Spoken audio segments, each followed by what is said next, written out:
Días.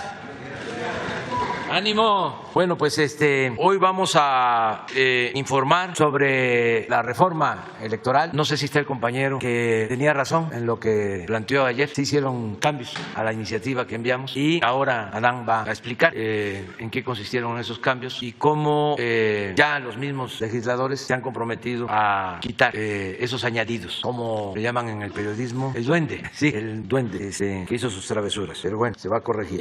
También Amir, un compañero, va a dar una exposición sobre lo que sucede en el fútbol. Es un tema que tiene que ver más con la sociedad y con particulares, con los equipos, pero se ha venido planteando aquí y hemos hecho ese compromiso de que se exponga y vamos a cumplir. Vamos a escuchar a Amir y también a Ricardo Mejía. También aprovecho para convocar al sorteo especial. Son los lotes de Playa Espíritu, ahora que viene la temporada de primavera y de verano, y 6 departamentos en Huatulco. Y todo esto pues es para la presa de Santa María y para obras públicas. Le tengo también una buena noticia. Bueno, por respeto a nuestra tradición guadalupana, el 12 no vamos a tener rueda de prensa, no va a haber mañanera el 12, de modo que va a ser largo el fin de semana. En mi caso salgo para la laguna, voy a la supervisión de obras de agua en la laguna de Coahuila y Durango. También vamos a visitar la presa del Cuchillo, también por el acueducto del Cuchillo a Monterrey, que no vuelva a pasar lo que sucedió este año, que no se padezca de agua, pero hay que ver el avance de la obra, que ya está autorizada, ya tiene presupuesto, pero hay que terminarla a tiempo. Y mañana vamos a supervisar otra obra hidráulica, la presa del Zapotillo, en Jalisco. Y el domingo lo voy a dedicar a la supervisión del tren Ciudad de México-Toluca, porque no queremos también que se nos vaya rezagando, queremos terminar el año próximo. Y el lunes, que no vamos a tener reunión en la mañana, sí, a las 11 de la mañana viene una comisión del gobierno de Estados Unidos, vamos a tener un encuentro, porque se conmemoran, se van a cumplir 200 años de nuestra relación, de la relación entre México y Estados Unidos. Vienen representantes del presidente Biden. Más tarde, Relaciones Exteriores va a informar, pero esto va a ser a las 11 de la mañana, porque el día 12 de diciembre del 1822 se iniciaron las relaciones en Compoicén, exactamente, ese embajador tan famoso y tan influyente que es parte de la historia, sobre todo de los tiempos en que las logias masónicas eran como partidos, la logia yorquina y la logia escocesa, pero ese es otro asunto. Se van a cumplir 200 años y va a haber un encuentro. Muy bien, entonces empezamos con Adán. Buenos días a todas y a todos. Con su permiso, señor presidente, pues efectivamente, tal y como se planteó el día de ayer, sí hubieron modificaciones en el dictamen que emitió la Cámara de Diputados, modificaciones a la iniciativa original. Básicamente son 3 puntos. El artículo 15 de la Ley General de Procesos Electorales se le hizo un agregado, la fracción cuarta. Dice o decía la ley que para conservar el registro un partido político nacional debía de obtener cuando menos el 3% de la votación total emitida. Le agregaron un párrafo que me comentaron ayer el coordinador, el presidente de la Junta de Coordinación Política, que formaba parte de un documento de trabajo, una propuesta que sí habían presentado partidos políticos y por un error se les fue en el dictamen final, así fue aprobado. El párrafo consiste en que adicionalmente u optativamente, si no obtenían el 3% de la votación total emitida, podían alegar cuando menos que en 17 elecciones locales pudiesen obtener el registro. Esto es un texto inconstitucional, incluso hay un fallo ya de la Suprema Corte de Justicia de la Nación en el proceso electoral pasado y ayer mismo reconocieron el error, han hecho ellos el planteamiento a la Cámara de Senadores para que se modifique el texto. Yo incluso platiqué anoche con el presidente de la Junta de Coordinación Política del Senado y con los presidentes de las comisiones y se va a hacer la modificación y regresará la minuta a la Cámara de Diputados para que ellos ratifiquen o rectifiquen el error. Se votará seguramente en la semana y lo regresarán. El otro punto que también se le agregó es el hecho de que los partidos políticos puedan disponer de sus excedentes para el siguiente ejercicio fiscal. La iniciativa del Ejecutivo tampoco contenía eso. Lo que sí contiene la iniciativa es la desaparición de los fideicomisos. Entonces se estaría a la devolución del recurso que no no hubiese sido devengado. También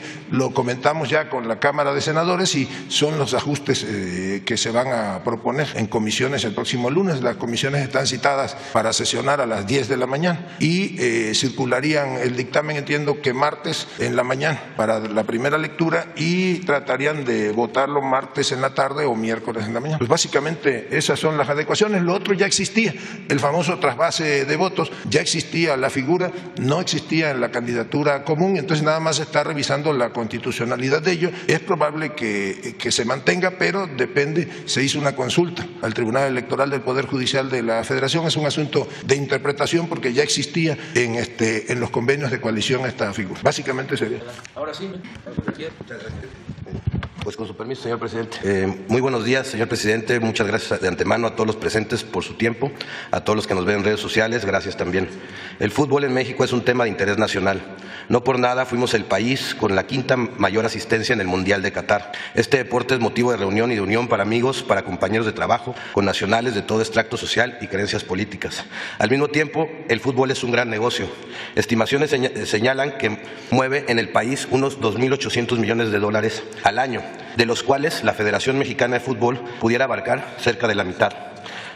Desde hace algún tiempo, este enorme botín ha traído a muchas personas con ambiciones desbordantes, promotores y dueños, que poco a poco han ido desvirtuando el espíritu deportivo del fútbol nacional para darle prioridad a sus ganancias. Este afán por el dinero los ha llevado a romper las reglas de competencia, a cerrarle el paso a talentos e incluso a incurrir en prácticas que son muy difíciles de no verlas, como corrupción y evasión fiscal. El fútbol profesional es un negocio privado, eso es cierto, pero también es cierto que toca a la esfera pública. Primero, por ser un tema de interés nacional. Segundo, por su amplio manejo del dinero público procedente de los estados y por gozar estos clubes de considerables condonaciones de impuestos, además de que les concesionan los estadios que les pertenecen al pueblo. Tercero, por el interés colectivo de miles y miles de jóvenes que depositan en estas instituciones su futuro y sus esperanzas. Cuarto, por los amplios indicios de defraudación fiscal que lesionan las arcas públicas. A estas razones y en vista de la coyuntura actual, añadiría una quinta. Estas prácticas retrasan el desarrollo deportivo del país, como acabamos de atestiguar todos. México no puede permitir que estos grupos de interés continúen matando más generaciones de jóvenes con talento. Este reportaje tiene la intención de mejorar, corregir y no de perseguir. La intención es que nuestros jóvenes tengan mejores oportunidades, que haya igualdad entre hombres y mujeres y que tengamos un mejor nivel deportivo. No está de más decir que cualquiera de los mencionados en este reportaje tiene garantizado su derecho de réplica en el portal del Quintana Roo MX. Doy inicio a mi presentación, señor presidente, no sin antes agradecer esta oportunidad. La siguiente, por favor. La compra-venta de jugadores a sobreprecio ha sido una de las formas en donde se generan más ganancias en el fútbol. Un promotor coloca un director técnico en un club deportivo de primera división que al mismo tiempo él mismo representa o mantiene relaciones con directivos en el club para luego buscar en el extranjero jugadores con un precio económico y revenderlos a equipos mexicanos en un sobreprecio de 100, del 100%, 200, 300 y hasta 500%. El sobreprecio generalmente se reparte entre involucrados y hay moches para poder aceptar este tipo de precios. Las operaciones de compra-venta de jugadores no son vistas por el SAT. Y pongo algunos ejemplos de una transacción de un correo electrónico entre promotores en donde pues básicamente están diciendo, este correo es del 2012, están diciendo que pues el precio del jugador real, que por ejemplo en el caso del jugador Funes Mori, en ese momento su precio real era de 2.5 millones de euros y lo querían vender en 4.5 millones de dólares. O el de Vilchis, Andrés Vilchis, que fue un goleador de la Copa América y pues bueno, pensaban sacarlo entre 1.5 y 1.8 para revenderlo en 4 millones de dólares en México. Bueno, también hay un correo electrónico en donde precisamente los promotores mandan un correo electrónico a un club deportivo de Colombia en donde presumen que también son representantes de varios directores técnicos en México y ahí mencionan a muchos directores técnicos que pues bueno, juegan todavía y son muy prestigiados en México. Este apartado lo documenté muy bien en un reportaje que escribí en el Quintana Roo MX que se llama El Cártel del Gol. Hay ejemplos muy claros ahí y pues bueno, voy a pasar a la siguiente. Luego los contratos privados para evadir impuestos. El capítulo 5 del reglamento de transferencias y contrataciones de la FIFA establece que en su apartado quinto, en el artículo 51, que todos los pagos de las operaciones celebradas tanto de contado como a plazo se efectúan obligatoriamente a través de una cámara de compensación. Esa cámara de compensación tampoco está regulada por el SAT, tampoco tiene, digamos, una vista. Y ahí pongo un ejemplo de un correo en donde precisamente el Club Atlas, en una negociación con un promotor, le decía que al momento de documentar esto, ustedes me solicitaron hacerlo en 2 contratos. Uno oficial para registrar frente a la Federación federación y otro complementario donde se complementan los salarios y todo. Y estos contratos, bueno, pues también vimos aquí la compra del Club Pachuca que realizó con una operación con un jugador de $7.5 millones a una empresa que se llama Colarca SADCB, que en fuentes abiertas pues, pudimos ver que es una importadora. Y pues bueno, este es el uso, digamos, de los contratos dobles. Y para dejar más asentado este tema, voy a presentar una grabación entre un presidente de la Federación Mexicana de Fútbol en activo con un presidente de club, en donde precisamente ellos hablan de los contratos por fuera y por dentro. Contratos por dentro es peculiarmente interesante porque está hablando el presidente de la Federación Mexicana de Fútbol y pues está violando su propio reglamento, ¿no? Porque se supone que debería de pasar todo por la Cámara de Compensación, pero pues él mismo está diciendo, no sé si lo podemos escuchar. ¿Seguirás pidiendo Honduras y todo? Todo bien, gracias. Oye, gordito lindo, por favor, este gordito no me ha pagado Morelia, no me ha pagado Tijuana. Este estado encima de son de Álvaro. Son mamadas, cabrón. Diga Guzmán, gordo, que no mames. Diga Guzmán también.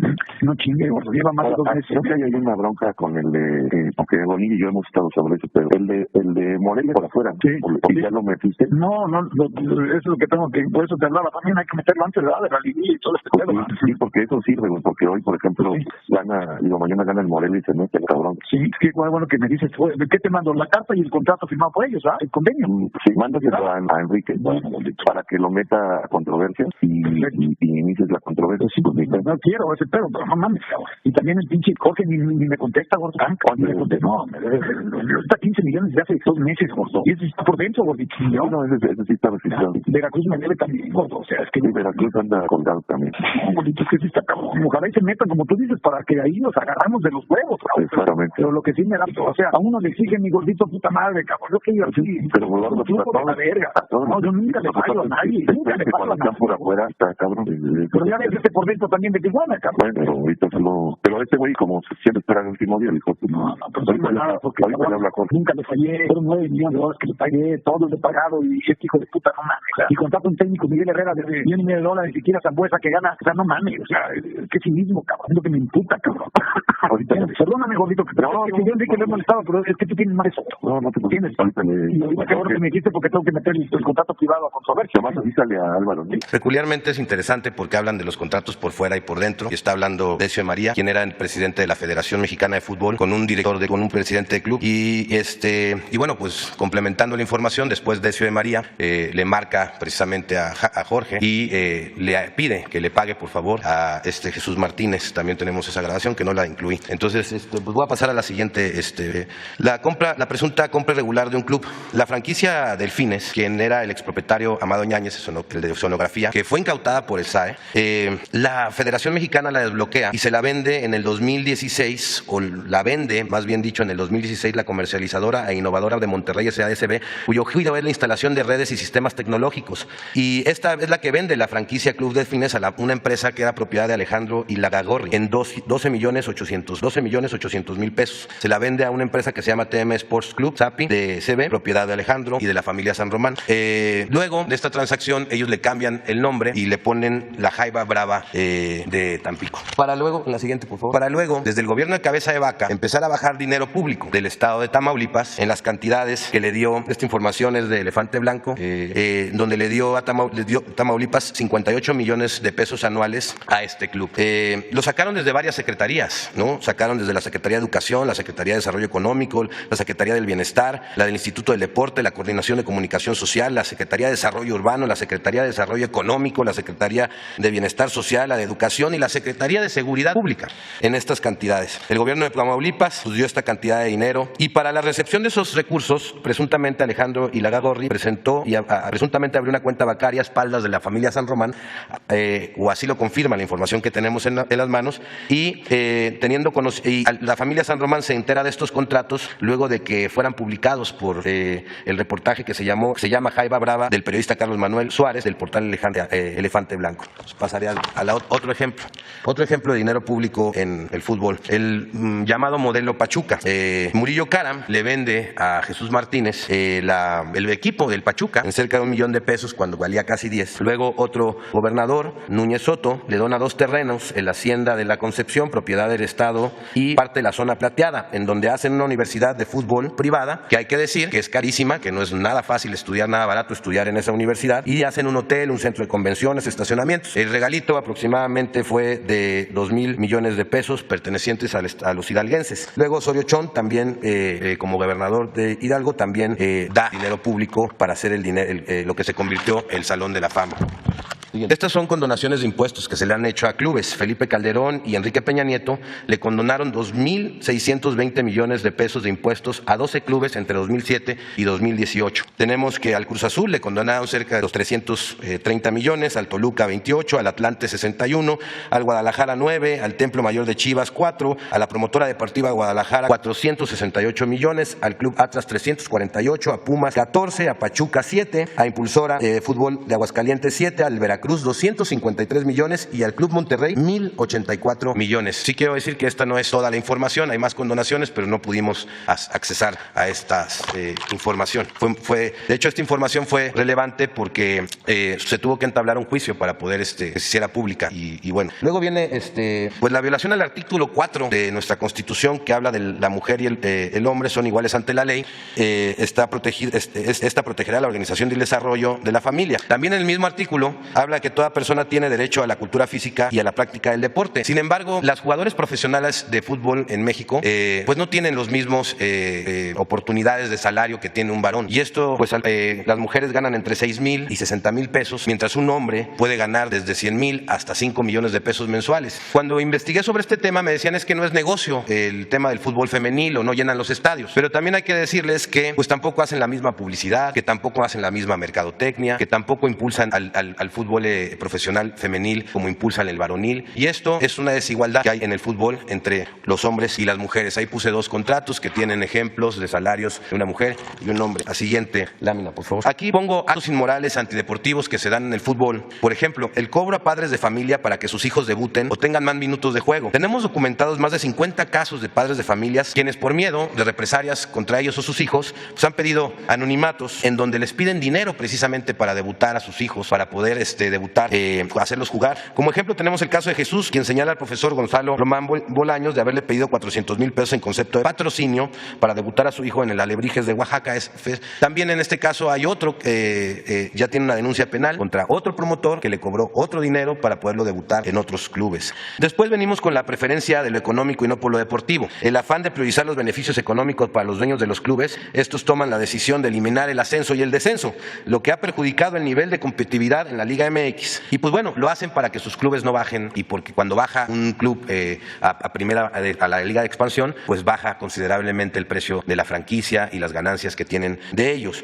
También hoy en día cada club puede tener hasta 8 extranjeros jugando en la cancha, lo que limita el espacio a los jóvenes talentos mexicanos y fomenta el negocio de la compra-venta de jugadores a sobreprecio y el presunto fraude fiscal del que habíamos hablado en la primera lámina.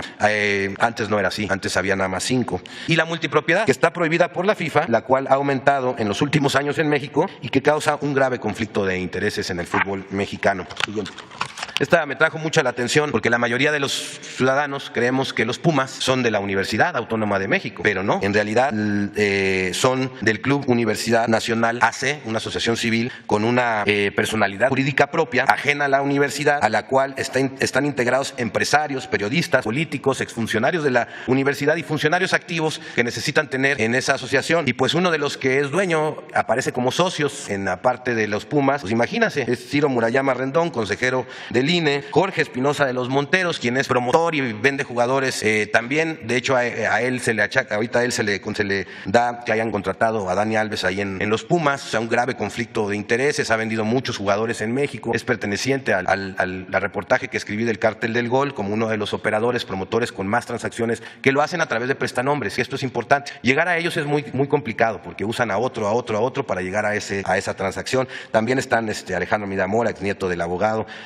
también Eduardo Medina, hijo de Eduardo Medina Mora, Raúl Medina Mora, Alonso Carvajal Villaciencio, que es comentarista de Televisa. Y bueno, este reportaje fue publicado por Mauricio Romero en el portal Aristegui Noticias, y pues bueno, es bien interesante porque la universidad le da 50 millones de pesos anuales y le presta el estadio a esta asociación para que puedan llevar a cabo sus actividades. Y me llama mucho la atención porque antes de hacer esta separación, todos los jugadores que salían de la UNAM pues tenían que estudiar y tener una profesión selección para poder seguir jugando. Y por eso vimos la generación de Hugo Sánchez, y por eso el máximo goleador de nuestro país pues también es odontólogo, y dentro de sus compañeros pues había veterinarios y otro tipo de profesionistas. Hoy en día ya no necesitan estudiar los jóvenes, y muchos ponen su esperanza en el fútbol y después no los debutan, y después los engañan, les cobran, y ¿qué pasa? Pues se quedan sin una carrera, sin una aspiración o con una preparación académica, y los frustran. Y tengo documentados varios casos de jóvenes que tienen 24 años, no los debutaron, son excelentes jugadores, han jugado en la selección nacional sub-15, sub-17, y después no los debutan en primera división y se quedan ya sin la esperanza, y les rompen la esperanza, y luego no saben ni qué hacer porque no estudiaron. Y eso no pasaba en la Universidad Autónoma, y hoy sí pasa, ¿no? Y bueno, pues el fútbol se le quitó a la universidad. Tengo una serie de conclusiones que me gustaría decir. Que hay una falta de regulación por parte del Estado muy grande en el fútbol, y esto complica la recaudación y fomenta el lavado de dinero y la evasión de impuestos. Se debe fortalecer a la Comisión de Apelación y Arbitraje del Deporte, la conocida como el CAD, y se debe prohibir que cualquier persona vinculada a un club deportivo sea presidente o consejero de esta asociación, de esta institución. El CAD debe de abrir carpetas de oficio cuando un hecho público notorio denuncia alguna irregularidad en el fútbol, y debe tener carácter coercitivo porque en este momento no lo tiene. También una tercera recomendación es quitar del control de la Federación Mexicana a las televisoras. Hoy en día las televisoras tienen el control de la Federación y de la Selección Mexicana, y pues yo a modo de sugerencia, pues a lo mejor estaría muy bien nombrar un comisionado, un comité regulador conformado por especialistas independientes en fútbol que vigile el buen funcionamiento de la selección y de los jugadores y el cuerpo técnico, la selección de ellos. La selección mexicana debe de ser de los mexicanos y no de los negocios de pocos y los intereses de pocos. Lleva nuestro nombre, nuestro país, nos representan, y hoy en día yo la verdad no me siento representado por la selección mexicana, que pues básicamente representa el interés de dos televisoras y que de unos cuantos personas que pues bueno han encontrado un gran negocio ahí. Yo no me siento representado por ello. 4. Fomentar la creación de escuelas de fútbol públicas y privadas, corregir la desigualdad entre hombres y mujeres, y debe ser sancionado esa parte y corregirla de manera inmediata. Y 6. Todas las compras de ventas de jugadores deben regularse en un marco legal que cierre el paso al sobreprecio, a la evasión de impuestos y al lavado de dinero. Y 7. Pues reducir la cantidad de extranjeros autorizados para jugar en la cancha y para que tenga cada club, para que tenga más oportunidades, porque aparte en los extranjeros está el negocio, no en los mexicanos. O sea, cuando hacen una compra-venta de un jugador, pues generalmente pues son extranjeros. Y el tema es muy amplio, hay muchas cosas que decir del fútbol, me hubiese gustado abarcar más temas, pero pues está el tema de Cruz Azul, está el tema de las Chivas, que es interesante el tema de las Chivas porque hay una sentencia que se tiene que ejecutar en la corte para regresarle el equipo a una asociación civil que le vendieron de manera irregular al fallecido Vergara, y que pues bueno, no han podido ejecutar su sentencia y regresar el equipo a la asociación civil. Y ese caso es bien interesante porque ¿qué pasó? La asociación civil, de un plumazo y por palancas, la convirtieron en una empresa privada. Es como si convirtiéramos la Cruz Roja de repente en un hospital privado. Y entonces pues bueno, pues le quitaron el patrimonio a muchos asociados del Club Chivas. Hasta el día de hoy, 20 años después, no han podido ejecutar su sentencia, aunque es un amparo que ha dictado la Corte, y no le han regresado el club a la asociación que le pertenecía. Pues eso sería todo, y pues bueno, pues muchas gracias por escuchar. Gracias, señor presidente. Muy breve. Vamos a exponer acciones que hemos llevado a cabo en coordinación con la Federación Mexicana de Fútbol y la Liga MX a partir de diferentes temas. Ustedes recordarán el caso del Estadio Corregidora, cuando hubo ese incidente de violencia en marzo pasado, y también a partir de lo que aquí expuso el compañero Abraham. También hemos tenido algunas reuniones para ver este tipo de situaciones, siempre respetuosos de las actividades de carácter privado, pero sí en la parte que corresponde a un interés público. Hemos tenido reuniones con la Federación Mexicana de Fútbol y la Liga MX precisamente para establecer algunas acciones. Primero, el tema de la regulación de agentes de jugadores, mantener la vigencia de un convenio de colaboración con la Unidad de Inteligencia Financiera que se puso en marcha a partir de este gobierno desde 2019, precisamente para evitar esquemas de defraudación fiscal, de simulación de operaciones o de lavado de dinero. También se han llevado a cabo medidas de seguridad en estadios con instituciones de seguridad pública y empresas de seguridad privada autorizadas. También arrancó, esto por parte de estas instituciones, el programa Fan ID, que tiene como objeto identificar a los aficionados para evitar que haya situaciones de violencia. Y por último, un protocolo contra la desigualdad de género, el racismo y la falta de inclusión en el fútbol. Siguiente. En el primer punto de regulación de agentes de jugadores, a partir de las pláticas y también por acciones que ellos mismos emprendieron, la Asamblea de la Liga ordenó el endurecimiento del marco normativo y su alineación con las disposiciones de la FIFA. Entre otras, prohibir la representación dual, que aquí de algún modo se expuso. Es decir, que haya un mismo representante entre jugadores y equipos, generando un conflicto de interés entre ambos y que se generan operaciones simuladas precisamente para que haya transparencia en los contratos. Segundo punto, transparentar las relaciones contractuales entre los agentes deportivos y quien sea su cliente. Tercero, como aquí se expuso, proteger los derechos de los menores de edad, es decir, que sean mal utilizados o haya abusos en sus actividades deportivas, porque se va a tratar u obligar, mejor dicho, que siempre se involucre a sus padres o tutores. 4, limitar las comisiones que se pagan entre jugadores y clubes a intermediarios con base en las nuevas reglas de la Federación Internacional de Fútbol, donde se tiene contemplado que no podrá ser más de entre el 2 y 5% de la operación, lo cual evidentemente está sujeto a cuestiones de carácter fiscal y tendrá que declararse, y como aquí se señaló en los ejemplos que se expusieron, pues no había ningún tope a este tipo de operaciones. También los clubes aceptan sujetarse a controles económicos de acuerdo a disposiciones y normas de anticorrupción. En cuanto al convenio de colaboración con la UIF, esto se estableció con la finalidad de contar con la información necesaria para detectar irregularidades y ejercer oportunamente atribuciones legales con la colaboración de la Federación Mexicana de Fútbol. En tal virtud se han establecido mecanismos que se tiene que revisar, precisamente como presentar estados financieros auditados, cumplimiento de obligaciones ante la autoridad hacendaria como las declaraciones anuales, justificación de partidas de los presupuestos de ingresos y egresos de los clubes, reportes de comportamientos legales y fiscales de los socios de los mismos, y se va a continuar con los trabajos para garantizar la transparencia en la contratación de jugadores y técnicos como se hace desde 2019. Siguiente. En cuanto a medidas de seguridad que surgieron a partir de establecer una mesa después del evento de Corregidora, del Estadio Corregidora en marzo de 2022, se establecieron una serie de mecanismos que corresponden a estas instituciones, pero desde luego nosotros participamos como coadyuvantes, como es el caso de que todos los clubes cerraron zonas que ocupaban grupos de animación visitante, las barras, que era donde se daban los conatos de bronca o los pleitos. Segundo, la credencialización de los grupos de animación para que solo puedan ubicarse en zonas designadas en cada estadio. La prohibición absoluta a que los menores de edad accedan a las zonas destinadas a los grupos de animación, y se han incrementado y mejorado la coadyuvancia cuando es requerida por los propios propietarios de los bienes en los estadios. Se ha incrementado la seguridad pública en un 41%. También se ha estado validando a las empresas de seguridad privada para que no pase lo que ocurrió en el Estadio Corregidora, donde la supuesta empresa de seguridad que tenía un registro estatal no cumplía con las características para prestar este servicio. Se busca que todas las empresas de seguridad privada estén autorizadas con permisos federales y no solo estatales para tener un estándar homologado en ese sentido. Como cuarto punto, esto es una actividad de ellos, pero han establecido un mecanismo de identificación única de aficionados para que en caso de violencia o en caso de un incidente se pueda ubicar de manera inmediata a la persona que está generando este tipo de incidentes. Como quinto punto, un protocolo contra la desigualdad de género, en contra del racismo y a favor de la inclusión, precisamente para evitar prácticas discriminatorias tanto entre jugadores de cada uno de los géneros, también para evitar actos de discriminación o conductas que lesionen la dignidad de la persona. Siguiente. ¿Sería cuánto, presidente? Bueno, pues ahí está. Vamos, dos compañeras, las dos de atrás. Ustedes dos, los dos de atrás. Bueno, a ver hasta dónde llegamos. Buenos días, señor presidente. Sobre el tema del fútbol, para preguntarle si hay alguna investigación específica sobre lavado de dinero, evasión fiscal o cualquier otra que haya surgido a partir de su sexenio. No hay prácticamente investigaciones sobre defraudación fiscal porque se tomó la decisión de prohibir la condonación de impuestos. Puede ser que tenga algo de condonación en el gobierno nuestro porque no fue desde el principio que se aprobó la reforma constitucional. Y a partir de estos hechos denunciados por el compañero, ¿van a servir de base? ¿Se van a tornar la Procuraduría Fiscal o General? Sí, porque ya son otras condiciones. Es distinto completamente. Nosotros no hemos llevado a cabo rescates, no se han condonado impuestos. Tenemos casos especiales, por ejemplo, la situación de insolvencia, no quiero usar la palabra quiebra, de Altos Hornos, con deudas en el SAT, en Pemex, la Comisión Federal de Electricidad, IMSS, y no hemos solicitado el que se paguen todos estos deudas porque está de por medio la fuente de trabajo y la importancia que tiene esta planta en Monclova, pero nos piden rescate, eso no lo podemos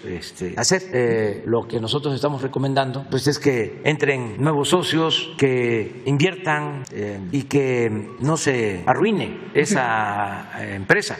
¿No sería esta una oportunidad para que interviniera el Estado mexicano embargo, en el respeto que tiene el ejercicio de la actividad deportiva, se vea, por ejemplo, no solamente en el fútbol, sino en el béisbol. Por ejemplo, es común que los municipios, los estados, ¿verdad?, o inclusive organismos descentralizados inviertan, entre comillas, para fomentar, entre comillas, el deporte, pero hay un trasfondo de corrupción evidente, ¿verdad?, donde le cuesta a la autoridad, tanto en las donaciones que hace o en las exenciones que hace de cobro de derechos. Esto no tiene la oportunidad para establecer un mecanismo que investigue con seriedad, respetando la actividad privada, las actividades deportivas que se han convertido en abusos de niños que impiden el desarrollo del deporte y en fuente de corrupción. Sí, yo pienso que tiene que ser una iniciativa de los promotores del deporte, que no basta con la regulación.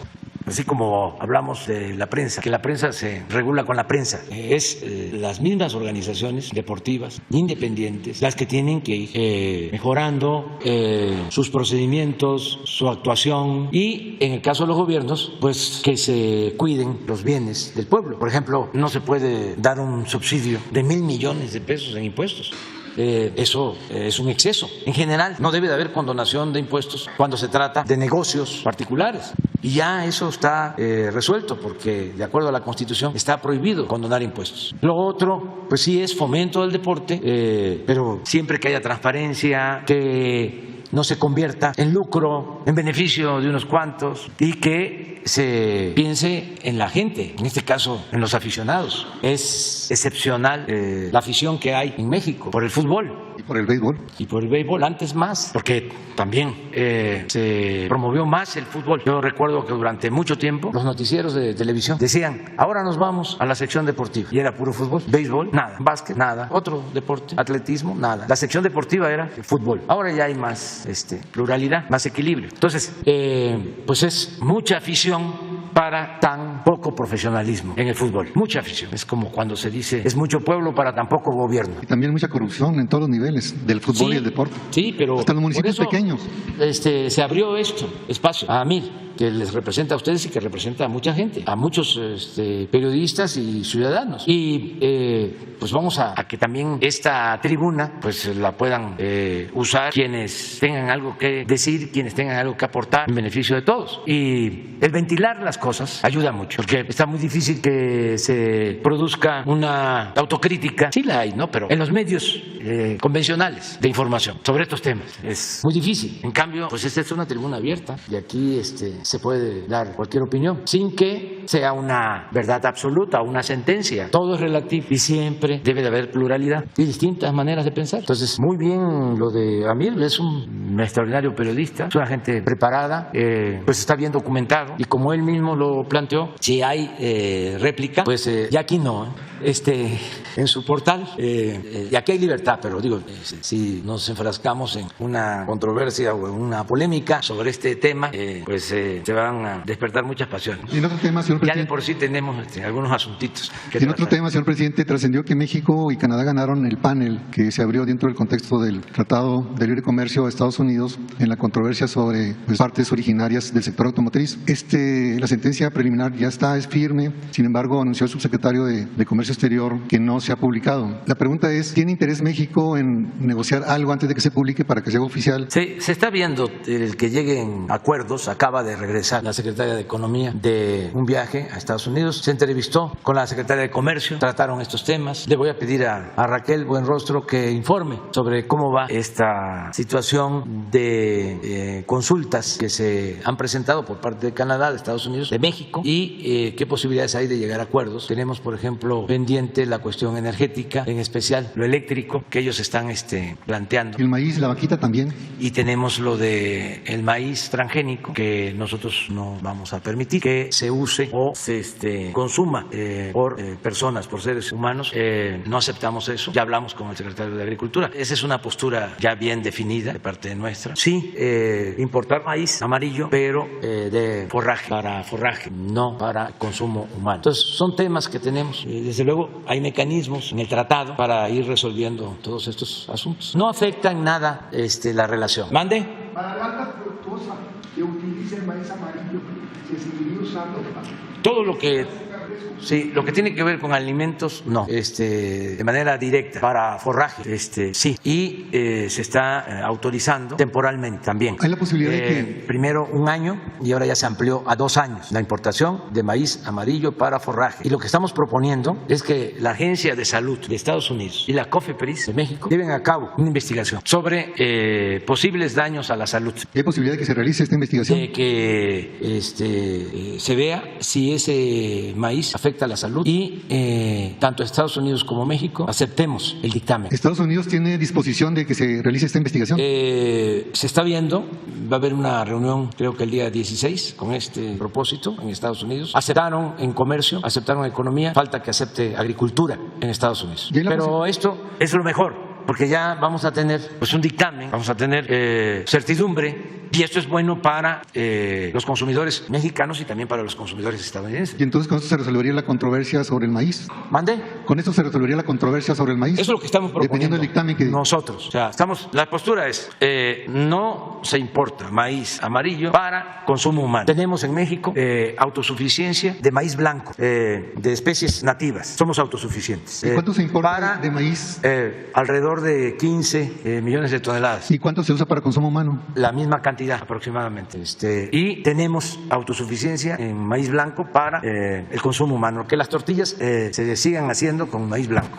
Y para forraje que se permita la importación de maíz amarillo temporal, por lo que él está planteando, o porque si es forraje y va a alimentos de aves, de cerdos, y al final vamos a distribuir esos alimentos de esos animales que fueron engordados con maíz amarillo, que puede ser transgénico y dañino para la salud, pues necesitamos también ver qué contiene el maíz amarillo. Es por lo mismo, y de ahí que estemos planteando que las agencias de salud de Estados Unidos y de México hagan un análisis de lo que contiene ese maíz, si daña o no la salud, y a partir de ahí se resuelve.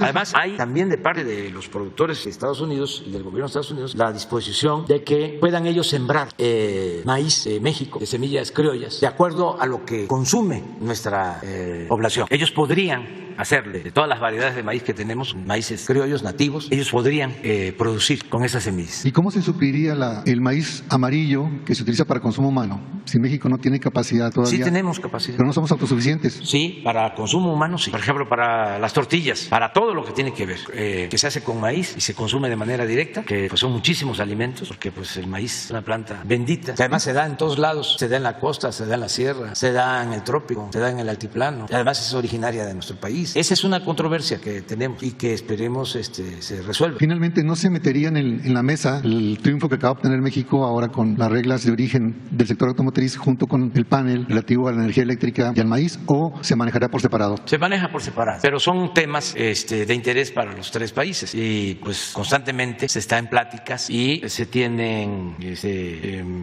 propuestas alternativas buscando soluciones, pero tampoco es cancelar el tratado o pensar que nos va a perjudicar si nosotros defendemos, por ejemplo, el que no se permita la importación de transgénicos. En el caso del maíz, pues no se trata solo del comercio, de lo económico, de lo mercantil, se trata de la salud y ellos lo entienden. Muchas gracias, señor presidente. Sí, no hemos tenido muchos problemas, ni con Estados Unidos, la verdad.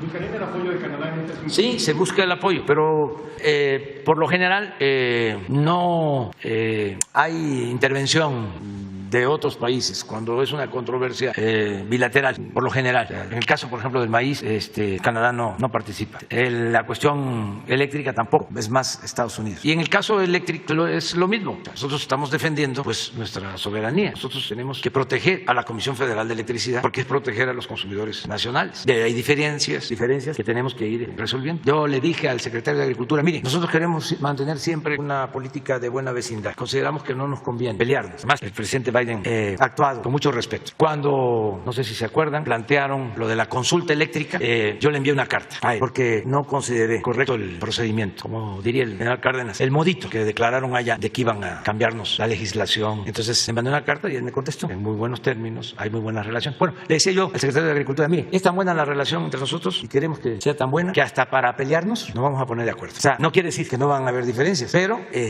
nos vamos a respetar. No es que te cierro la frontera de impongo aranceles. Un poco lo que declaró el gobernador de Texas, que es hasta para caricatura, de que iba a poner militares en toda la frontera con cañones hacia México. Pues eso es, con todo respeto, politiquería. Eso no. Entendemos pues que a lo mejor hay una corriente antimexicana o antimigrante y que eso les ayuda en popularidad, pero no deja de ser demagógico, porque son medidas inclusive que tienen que ver con el Congreso y que tienen que ver con el gobierno federal. Es como cuando se plantea de que el gobierno de Estados Unidos va a hacer acuerdos con gobiernos estatales, pues eso está prohibido por nuestra Constitución. La política exterior la conduce el titular del Ejecutivo, de acuerdo a la Constitución. Los estados no pueden hacer convenios con gobiernos extranjeros, pero pues se dan las cosas. Ahora, por ejemplo, que pasó este caso lamentable en Perú, ayer en las redes, los conservadores que no nos ven con buenos ojos, más los bots, sacaron un mensaje que dice, sigues tú AMLO, no sé, o algo así, ¿no? A ver si lo pones. Porque el Twitter, ya hemos hablado aquí, son como 2.500.000 usuarios en el país, y los que interactúan pues deben de ser como 1 millón y medio. Pero cuando lanzan un mensaje así, no, a ver, vamos a ver cuántos participaron. Hay que quitarle como el 70, el 80, el 90%, que son robots, bots. Pero a ver, ¿por qué no lo pones? Yo nada más les digo a los adversarios que al presidente lo cuida la gente. ¿Lo tienen? Sí, pero a ver, ponlo.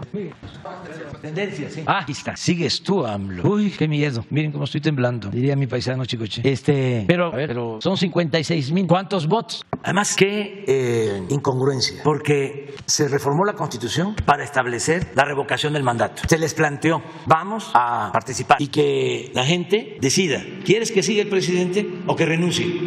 Y es un mecanismo democrático, participativo, porque el pueblo pone y el pueblo quita. ¿Qué hicieron?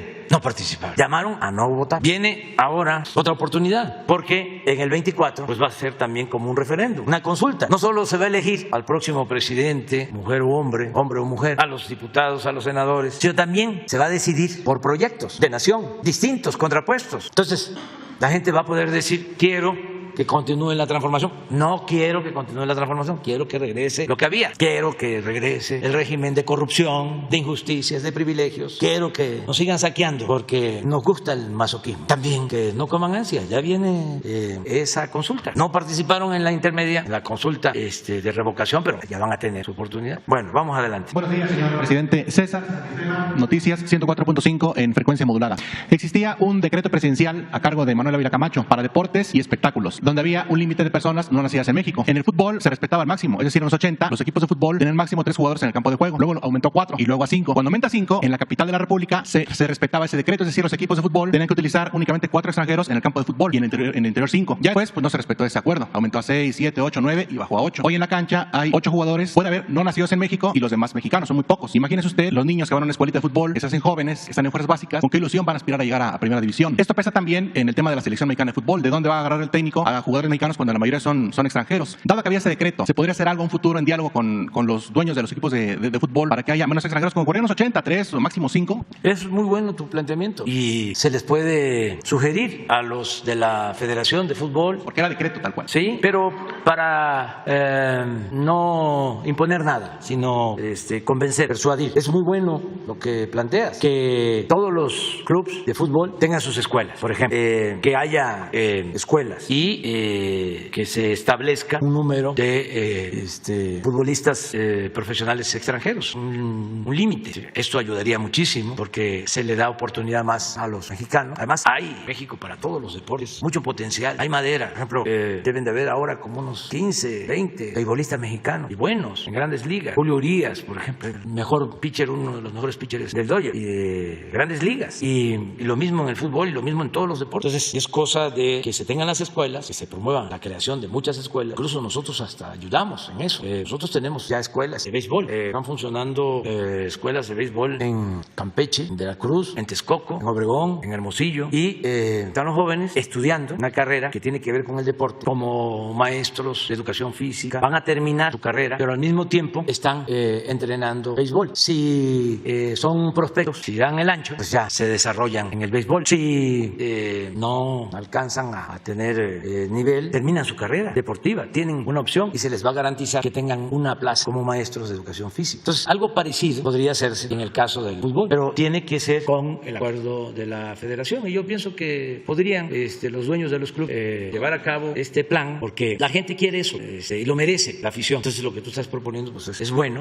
Y siempre me imagino que se debe de utilizar como excusa el que si baja el nivel, si no traen extranjeros, baja el nivel y la gente ya no va a los estadios. Eso es relativo, porque no lleva mucho tiempo. En 3 años ya hay prospectos. Si se hace buen trabajo de preparación, de entrenamiento. Los países donde hay desarrollo deportivo, profesional, pues le dan mucha atención a los entrenadores. Bueno, aquí nuestros deportistas olímpicos, quienes participan en competencias internacionales, traen sus entrenadores. Ahora en remo, por ejemplo, que se obtuvieron medallas, entregamos aquí el premio a las que participaron, mujeres y su entrenadora. Y para los deportistas el triunfo, la medalla, es también, aunque no se le entregue al entrenador, es parte de su maestra, de su maestro. Entonces eso es lo que se tiene que hacer, o sea, fomentar el deporte desde la niñez, la juventud y al mismo tiempo darle más oportunidad a los mexicanos. En países fuertes en fútbol como España e Italia hay estadios con capacidad para 10,000 personas. En México, para evitar lo que se planteaba en el reportaje, el ascenso y el descenso, elevaron un cuaderno de cargos de manera excesiva, es decir, para que no lleguen más equipos a la primera división y evitar el tema del ascenso. Ese cuaderno de cargos quita que estadios importantes como el Estadio de Sulgrana en la capital, el de los Toros del Atlético Celaya en Guanajuato o el de la Jaime Brava de Tampico Madero no sean de primera división. ¿Podría dialogarse también eso pues para que haya más dueños y que puedan aspirar a llegar al máximo circuito con el regreso del ascenso y el descenso en el fútbol mexicano? Pues sí, yo pienso que a mí, con ustedes, pueden hacer una propuesta.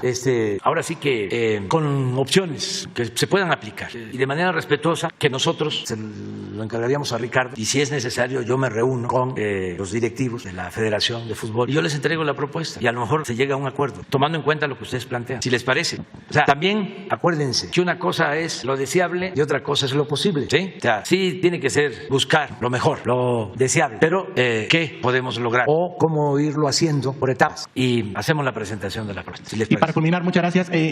Al inicio de su gobierno se planteó la posibilidad de que hubiese tiendas de Diconsa en toda la República Mexicana y a más bajo costo. Me imagino que por la pandemia, el tema de la guerra, esto no se ha llevado a cabo como usted hubiese querido. ¿Podrá darse esto? ¿O qué tan importante es la existencia de tiendas a bajo costo en teoría como la Conasupo? Había una tienda de limpias en la Colonia Álvaro Obregón en la capital. Estaba la tienda de Liste muy surtida. Hoy prácticamente no hay productos en la tienda de Liste, pero por lo regular eran precios económicos. ¿Esto podría darse? Se está dando en el caso de Diconsa. O sea, eso nos ha ayudado mucho para control de precios. Que la gente que vive en las comunidades más apartadas, la gente también de colonias populares, tenga los productos básicos. Por ejemplo, acabamos de comprar leche para Diconsa y en todas las tiendas de Diconsa, en las lecherías, hay productos a precios bajos. En general, está funcionando todo el sistema. Esto tiene que ver con almacenes que están ubicados de manera estratégica en las regiones y cada almacén se encarga de abastecer un número determinado de tiendas y están funcionando. Incluso estamos destinando un subsidio con ese propósito. Tenemos acopio de maíz, tenemos acopio de frijoles, decía, de la leche, aceite, los básicos se distribuyen en las tiendas. El caso de las tiendas del Liste es distinto porque estaban muy mal administradas, era muchísimo el subsidio, incluso se podían adquirir alimentos a precios más bajos en las tiendas de las colonias o en las tiendas departamentales o en las cadenas comerciales. Y era mucho el subsidio, no se justifica. Y mala administración y corrupción, y eso estamos ya resolviendo. Pero sí, estamos preocupados porque el abasto popular se mantenga, independientemente de acuerdos que tenemos con las cadenas comerciales. Que yo tengo que agradecerles a Walmart, a Chedraui, a Soriana, que ya se logró bajar el precio de la canasta básica de 24 productos, que se estableció un precio de 1,039 pesos. Ya, como lo vemos aquí los lunes, está abajo. En primer lugar Soriana y segundo Walmart y Chedraui. Pero están cumpliendo, nos están ayudando en eso. Por eso, aunque sea poco, hubo una disminución de la inflación y estamos pendientes. Ayer que estuve con los empresarios me preguntaban que cuál era mi preocupación, y aquí lo hemos dicho, cuál era mi preocupación principal en estos tiempos, y dije que la inflación, que tenemos que cuidar eso porque eso sí afecta mucho la economía popular y todos sabemos que puede aumentar el salario como está sucediendo. Me da mucho gusto justo, que nunca había aumentado el salario como ahora, pero si hay inflación, pues no tiene ningún impacto favorable a la economía popular. Lo importante es que aumente el salario y que se mantenga el poder de compra, que se pueda comprar más, sobre todo en los básicos, y eso es lo que estamos haciendo. Pero nos están ayudando mucho, tanto industriales como estas cadenas comerciales, y vamos a seguir. También otro que se está haciendo es que ya este mes comenzamos a entregar fertilizantes gratuitos en todo el país para pequeños productores. Más de 2 millones de pequeños productores van a recibir fertilizantes gratuitos. Por ejemplo, en el caso de Sinaloa, hay como 600,000 hectáreas de temporal que van a incorporarse. Es un acuerdo que tenemos con el gobierno del estado para producir maíz blanco, esto que estábamos tratando. Y vamos a entregar a esos productores fertilizantes gratuitos. Ya antes de que finalice el año empezamos a distribuir ya el fertilizante. Vamos a empezar precisamente en Sinaloa, y todo el año vamos a apoyar la producción. Entonces todo esto es lo que va a permitir el control de inflación y es lo que estamos haciendo. Las compañeras que quedaron, las dos. Gracias, presidente. Sandra Aguilera, de Grupo Larsa Comunicaciones. Presidente, justamente usted habló acerca de Citibanamex, que está vendiendo, y comentó que solo pedía que no despidieran a los empleados. Ahora tenemos muchas denuncias donde los empleados están quejando que los están despidiendo justamente en este mes. A muchos no les pagan sus aguinaldos y aparte les están inventando cosas para que firmen documentos y no los liquiden, presidente. Esto es algo muy fuerte porque han trabajado pues 30, 40 años y no los quieren liquidar. Entonces ellos piden que intervenga la Secretaría del Trabajo para que se les liquide conforme a derecho y que no haya este tipo de prácticas en estas empresas, presidente. Por otro lado, presidente, quiero comentarle que, como ustedes saben, ayer salieron libres del penal de Macuspana los 3 hombres que fueron injustamente detenidos, los protagonistas del documental Duda Razonable. Hoy se cumplen 17 años de la detención de Israel Vallarta, presidente, que sigue sin sentencia y que ha denunciado la tortura, pero el juez federal determinó prisión preventiva. A diferencia de Duda Razonable, se ha presentado el caso de Israel Vallarta en el documental de Florence Cassés. Sin embargo, no ha pasado nada. Quiero preguntarle, presidente, ¿qué va a suceder con tantos casos que existen de personas inocentes detenidas y están por prisión preventiva sin sentencia? ¿Tiene que haber algún documental para que puedan prestar atención a ellos? ¿Y cuál es la estrategia que tiene su gobierno para que esto deje de suceder y pueda analizarse a cada una de esas personas detenidas y que no tienen sentencia? Gracias, presidente. Bueno, en el caso de lo de Banamex, informar que todavía está en proceso la venta. Pienso que a principios del año próximo ya se va a resolver sobre quién va a adquirir este banco. Quedan 2 empresas o 2 asociaciones que están buscando quedarse con el banco. Nosotros estamos pidiendo que se proteja a los trabajadores. Creo que en los 2 casos, cualquiera de las 2 empresas o grupos van a cuidar eso, que no se despida a los trabajadores. Si se están llevando a cabo despidos ahora, desde luego que nosotros ayudamos. La Secretaría del Trabajo le vamos a pedir que ella vea de qué se trata y que se atienda a los trabajadores. Acerca de lo otro que planteaste, de que salieron libres de...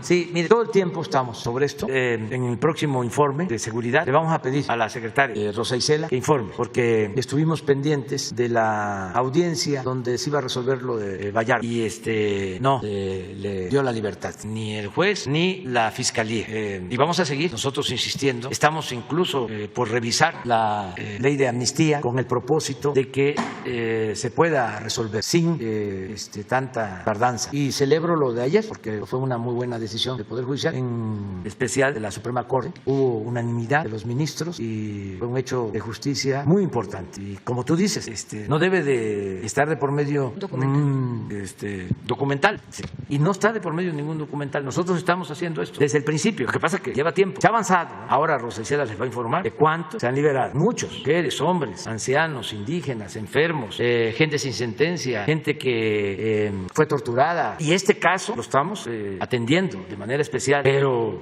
hay muchas resistencias al interior todavía del Poder Judicial y de todo lo que tiene que ver con la impartición de justicia. Pero vamos a seguir y le vamos a pedir a Rosa Isela que nos informe de todos los casos, cuántos han obtenido libertad, cuántos tenemos pendientes y estos casos en especial. 3.648 de julio al 26 de octubre octubre y del 27 de octubre al 21 de noviembre. O sea, de julio a noviembre, 3.648. ¿Pero cuántos más no habrá, presidente? Digo, pero va a continuar, sigue, y nos va a informar. Muchas gracias, presidente. Sí. Puede costar una tendencia artificial, como sigues tú, AMLO, puede costar hasta $1 millón por hora. ¿Quién tiene los recursos para promover un trending topic que busque un golpe de Estado contra Andrés Manuel López Obrador? Eso de golpe de Estado está muy fantasioso. Les voy a poner a los conservadores. ¿Por qué no ponen la encuesta de ayer? Tengan para que aprendan. Porque siempre dice la polarización que hay en México. ¿Cuál polarización? Sí, miren. 73 de aprobación, 22 desaprueban y 5 indecisos, 5%. ¿Y por qué esto? Porque nuestro pueblo es mucha pieza. Entonces no es polarización, es politización. Pero bueno, también pues tienen derecho, ¿no?, a hacer su lucha, nada más que no hagan, ni debería yo decir nada, pero no está de más un consejo, que no se expongan tanto. Porque, por ejemplo, ese mensaje, ¿qué es lo que produce? Más apoyo. Cuando sale la guacamaya, o la chachalaca disfrazada de guacamaya, que dicen que estoy chocheando y que tengo no sé cuántas enfermedades, pues sí. ¿Y ustedes creen que eso lo aplaude la gente? No, si nuestro pueblo es puro corazón, nuestro pueblo es muy humano. ¿Qué dice la gente? ¿Dónde se ven los amigos? En los hospitales, en la cárcel. Así es. Pero los publicistas que contratan nuestros adversarios no conocen la idiosincrasia de nuestro pueblo. No saben que nuestro pueblo es puro sentimiento, puro corazón. Y ahora más politizado que nunca, muy consciente, a la vanguardia en el mundo. Entonces gastan y gastan y gastan dinero y no pasa nada, ni va a pasar. Y además vienen citas históricas como la elección del 2024 ahí, que se apuren. Por ejemplo, ya se están tardando en lograr un acuerdo sobre quién los va a representar al bloque conservador. Eso no es fácil. Ayer se lo decía a los empresarios. Por el lado nuestro, en el flanco izquierdo, son profesionales, gente con mucha experiencia, además con principios, gente honesta, porque no es que un actor, porque es muy famoso, muy conocido, sí, pero ya eso ya no, bueno, ni siquiera para ganar la elección, porque ya han engañado con eso. No es meter al mercado con publicidad un producto chatarra, no, ya eso no. Pero luego, y si llega este periodista famoso, este actor, este empresario, ¿qué va a hacer? O sea, ¿cómo va a gobernar si no es un asunto sencillo? La política, siempre lo he dicho, es un oficio. Y nosotros, los que están, todos son profesionales. Ya han tenido cargos de representación y son de primera. Y ya eso lo tenemos resuelto. Yo estoy tranquilo, porque además ya está resuelto el método. Va a ser una encuesta, no hay dedazo, va a ser el pueblo. ¿Y cuándo van a resolver los del bloque conservador? ¿O qué piensan? ¿Que va a estar fácil? ¿Que se van a poner de acuerdo? ¿Que va a decir Claudio, va a ser y ya todos de acuerdo? No, eso es complejo y son muchísimos. Claro, hay unos que hacen la finta, hablan de que quieren ser candidatos a la presidencia y lo que están buscando es que los incluyan en la lista plurinominal para ser diputados. Pero de todas maneras no van a tener muchos espacios, no hay para tantos, son muchísimos los conservadores, los del bloque conservador. ¿Cuándo se van a poner de acuerdo? Les va a ganar el tiempo. No me vayan a echar la culpa a mí también de eso. Ya, que hagan su convención, que ya empiecen a ponerse de acuerdo. Nada más que no se vayan a raguñar mucho. Presidente, ya para concluir, quiero visibilizar a las personas de los que denunciaron, a los directores, para que, bueno, quede visible y que quede la constancia que Luis Alfonso Bonilla Vargas, Blanca Ortiz, Felipe Varela y Christopher Rojas son los que están intimidando, bueno, son algunos directores que están intimidando a los empleados de Citibanamex. Y bueno, ya ellos estarán yendo entonces con la Secretaría del Trabajo. Muchas gracias por su apoyo. Sí. Gracias, presidente. Lo ve Luisa María Alcante. Adelante. Buenos días, presidente. Gracias, Shaila Rosagel, corresponsal del Grupo Gili, El Imparcial de Sonora, la Crónica de Mexicali y Frontera de Tijuana. Presidente, preguntarle sobre lo de la regularización de autos chocolates, si se espera que se extienda el decreto, ya va a concluir ahora el 31 de diciembre, si se va a extender más para que se sigan regularizando autos en Sonora, Baja California y las otras entidades en donde aplica el programa, y también preguntarle qué va a suceder con aquellos autos que aún no han sido regularizados. Sería mi primera pregunta. Sí, todavía no se resuelve. De este martes que viene al siguiente es la reunión de seguridad. ¿Qué vamos a estar? Aquí. Martes 13 y miércoles 14. Sí, pero porque es salud el martes 13, es el 20. El 20 se va a informar. Sobre todo lo que tiene que ver con la regularización de los vehículos. ¿Y ahí se va a informar si se va a ampliar o ahí se va a decidir, ahí se va a informar. Ok, gracias, presidente. En una segunda pregunta, preguntarle, pues de aprobarse su propuesta de reforma electoral también en el Senado, y bueno, si sus opositores interponen alguna controversia de inconstitucionalidad ante la Suprema Corte, ¿usted confía, o sea, cuál es su expectativa de lo que sucedería en la Corte, si confía en que apoyarían su reforma? Pues yo sí sí pienso que van a apoyar en la Corte, porque se está cuidando de que no se viole la Constitución. Y pues es un asunto de principios. Nosotros no vamos a hacer nada que viole la Constitución. Por eso es una reforma limitada, muy acotada, porque no se permitió la reforma constitucional y pues estamos cuidando que no haya ninguna contradicción con lo que establece la Constitución, que al contrario se fortalezca lo que son principios democráticos constitucionales. De todas maneras, pues los ministros son libres y ellos son los que van a decidir libremente. Yo no voy con los ministros, les invito a un café o vengan a desayunar y ayúdanos, ¿no? Vota así, vota de esta manera. No, ni con ministros, ni con diputados, ni con senadores. Cada quien tiene que asumir su responsabilidad. Y si ellos rechazan la reforma legal, pues ya cumplimos nosotros. Y cada quien que asuma su responsabilidad. Ayer también hablaba yo de eso con los empresarios. Imagínense, porque muchos no saben lo que se propuso en la reforma constitucional. Ya cuando se les dice, pues era para que en vez de 25,000 millones se pudiesen ahorrar 15,000 y que se hicieran las elecciones con 10,000, pero ahorrarnos 15,000 millones de pesos, porque México es el país del mundo que gasta más en elecciones. Pues se trataba de eso. Se trataba de que se redujera el presupuesto a los partidos. Se trataba de que en vez de 500 diputados quedaran 300 y se eliminaran 200 plurinominales de lista, que por lo general son gentes que están completamente divorciadas del pueblo. Son los achichincles de los políticos, de los dirigentes de partido, sus familiares, sus amigos. ¿Y por qué 500 y no 300? Se trataba de que en vez de tener 32 aparatos para organizar las elecciones, que hubiese uno y destinar esos fondos pues a las necesidades que hay en los municipios, que hay en los estados. Se trataba de que no fuesen los partidos, los dirigentes de los partidos, los que se pusieran de acuerdo. Te doy 3, a ti te tocan 2, a ti te toca 1, para nombrar a los consejeros del INE como los que están ahora, que fueron nombrados así. Se trataba de que los eligiera el pueblo, todos los ciudadanos, pero salieron con que el INE no se toca y a rechazar la reforma sin conocerla, nada más por estar en contra, porque se dejaron manipular. Hay algunos que no les gusta que yo diga eso, pero sí, los manipularon, los engañaron, les dan a tole con el dedo. Y ahí están poniendo sus carteles fuera de sus casas, el INE no se toca. ¿De qué se trataba? Pues de que no ganaran tanto los consejeros, que se cumpliera lo que establece la Constitución, que no ganaran más que el presidente, que se limitaran los viáticos, los viajes al extranjero, las buenas comidas y vinos y pues toda esta vida de privilegios, que no estamos para eso. No puede haber gobierno rico con pueblo pobre. Entonces, yo estoy seguro que la Corte pues va a resolver y me quedo muy tranquilo. Todavía falta que el Senado apruebe. También ahí puede pasar de que digan no, pues no. Pero estaba yo viendo, yo creo que Chomsky, un filósofo, decía algo ayer o antier. Decía, no es ser de izquierda o ser de derecha, se trata de ser congruente. ¿Quién? Sí, pero no dijo, acá no es sensato, es consecuente o congruente, que sensato es otra cosa, pero es lo mismo, o sea, ¿qué se requiere ante todo? La honestidad, que es más que la honradez, porque la honradez es no robar y la honestidad es no robar y ser consecuente, pero eso es lo que se tiene que tomar en cuenta, ¿no? Dicen, se vive en una dictadura, imagínense en los tiempos de antes, si le iban a rechazar una iniciativa de reforma constitucional al presidente, ¿cuándo? En las cámaras. ¿Cómo le hicieron para las llamadas reformas estructurales? Se fueron de viaje los dirigentes de los partidos con el presidente Peña y allá llegaron al acuerdo para aprobar la reforma energética y la fiscal. Entonces, ¿cuál fue el enjuague? La maniobra. Llegaron al acuerdo. A ver, con el PAN aprobamos la energética. Con eso ya tenemos mayoría. El PAN no puede. ¿Por qué el PRD no puede votar por la energética? Quedaría mal. Pura simulación. Entonces, con el PAN aprobamos la energética. Y el PRD se abstiene o vota en contra. Pero con los votos del PAN nos alcanza el PAN y sacamos la energética. La fiscal no la puede votar el PAN porque queda mal con los empresarios que no quieren que aumenten los impuestos. Pero esa la vamos a votar con el PRD y con eso tenemos mayoría. Entonces así lo hicieron. Entonces yo envío una reforma democrática y la rechaza. No pasa la dictadura. En el caso del Poder Judicial, ¿cuándo los ministros se oponían a las decisiones del presidente? Si yo fui víctima de ese contubernio, le habló Fox al presidente de la Corte para que me desaforaran. Y no solo me desaforaron, porque también participó el Poder Legislativo,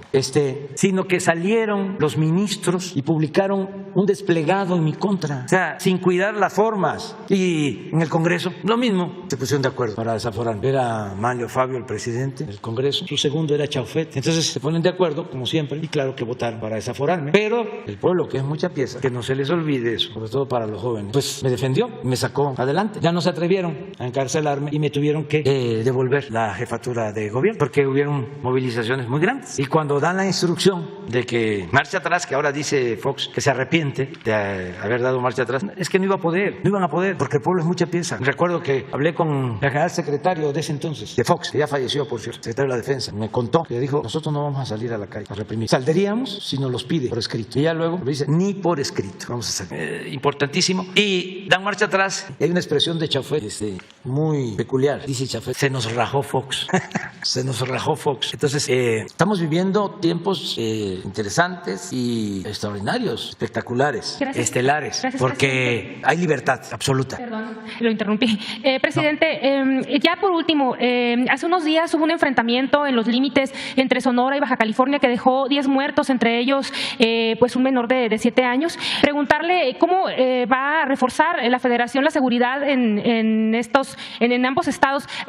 Anunció ayer el gobernador Alfonso Durazo que llegan 800 elementos a Sonora, son 700 del Ejército y 100 de la Marina. En Baja California, ¿cuáles serán las acciones que se van a tomar ahí? Sería mi última pregunta. Se está reforzando Sonora. Están llegando más elementos, sobre todo el sur de Sonora. Ya hay resultados. Ayer, por ejemplo, en Guaymas hubo detenciones importantes. Fue la Guardia y Marina. Y también en el norte de Sonora. Lo pidió el gobernador hace 15 días y se autorizó reforzar caso Sonora. Y lo mismo se está haciendo en Baja California. Se mantiene la misma estrategia en Zacatecas. Guanajuato, que nos sigue preocupando mucho. La semana que viene les vamos a conocer algo sobre Guanajuato, porque es el estado con más violencia, con más homicidio. Y estamos definiendo una estrategia especial para Guanajuato. En el caso de Guanajuato, particular. ¿Como el de Zacatecas, Michoacán? Reforzar más, pero atender de manera más específica las causas de la violencia, de los homicidios en Guanajuato, que es distinto. En todos lados, o sea, el despliegue de la Guardia Nacional va a continuar. Tenemos que llegar a 145,000 elementos. Tenemos alrededor de 125,000, nos faltan 20,000 más, y se siguen construyendo los cuarteles y se está reforzando. Ya hay, lo decía yo en mi informe, 19 estados en donde hay más elementos de la Guardia Nacional que policías estatales. Y estamos reforzando en todos lados. Entonces les vamos a presentar el informe de lo que estamos haciendo todos los días estamos atendiendo. Pero sí, el gobernador Alfonso Durazo pidió apoyo. Más refuerzos y ya se autorizaron y ya están allá, están llegando. No, pero lo estamos haciendo y estamos atendiendo en todos lados. Sí, Nuevo Laredo por una cuestión especial. Ahí se dio un enfrentamiento antier, un grupo de la delincuencia que agredió al ejército y llama la atención de que fue un convoy con camionetas blindadas muy sofisticadas, no hechizas. Estamos haciendo la investigación de fondo, de dónde salen esos vehículos, armamento de alto calibre y por eso se está reforzando. Entonces, esto es de todos los días, de todos los días. Yo no sé cómo lo hacían antes, porque no se reunían los de seguridad. Si acaso le informaban al presidente cada semana, cada 15 días, o cuando había una cuestión grave, se informaban. Pero nosotros somos todos los días. Y hoy vimos, por ejemplo, algo que nos interesa mucho, a ver si nos los manda el general Sandoval, lo de letalidad.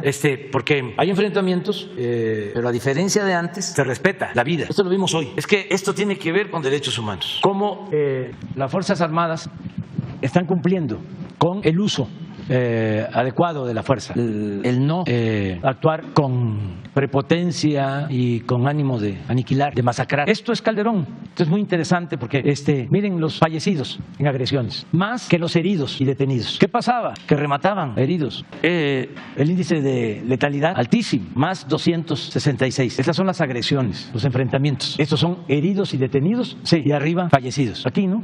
Todavía con Peña era favorable, más los muertos en enfrentamientos que los detenidos y heridos. Y miren con nosotros, estos son fallecidos, la roja. Estas son las agresiones y estos son heridos y detenidos. Siempre la verde arriba de la roja. Y esto es muy claro, los niveles. Aquí tenemos menos 847. Todo esto lo cuidamos y celebro, por ejemplo, les hablaba yo de lo de Guaymas. No sé si lo tienes, lo de Sonora, de ayer, es la Marina, pero lo mismo. Pero yo creo que si no es Guaymas, es Empalme. Guaymas, sí, pero hay un enfrentamiento y no hay muertos. Hay detenidos. En Guaymas, a ver si está. Lo de hoy, pasó ayer. Miren lo que se dice aquí. La presente administración tiene un una proyección del índice de letalidad a la baja. En la planeación y ejecución de operaciones que realizan las Fuerzas Armadas y la Guardia Nacional, observan los principios que establece la Ley Nacional sobre el uso de la fuerza para garantizar la protección de los derechos fundamentales de la sociedad. Personal de la Secretaría de Marina, en coordinación con la Policía Municipal, en atención a una llamada reportando personas armadas, al arribar al punto fueron agredidos por parte de la delincuencia organizada. Derivado de lo anterior, se detuvieron a 14 personas y se aseguraron 11 armas largas, 20 cargadores, 2 granadas y 2 vehículos.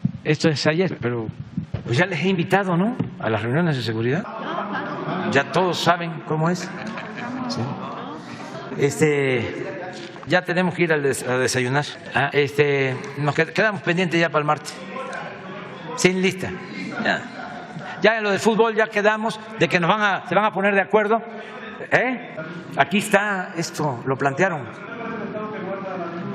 Vamos a investigarlo, pero quedamos en que van a presentar una propuesta, ¿no? Y nosotros vamos a convocar a los directivos de la federación y les vamos a hacer la propuesta. A ver. Y dependiendo de la respuesta de ellos, informamos aquí. Y que también ofrecemos disculpas a los directivos y a todos. De lo que se busca es que estas cosas se ventilen y que la vida pública sea cada vez más pública y que el que nada debe, nada teme. Y sin ofender a nadie se puede tratar todos estos temas, ¿no? Porque van a decir algunos, ¿y qué se mete el gobierno? Si esto es un asunto particular, ya hasta en eso se quieren meter, es un gobierno totalitario. No, es ventilar todos estos asuntos en beneficio de la gente. Bueno, nos vemos entonces. La pasen bien.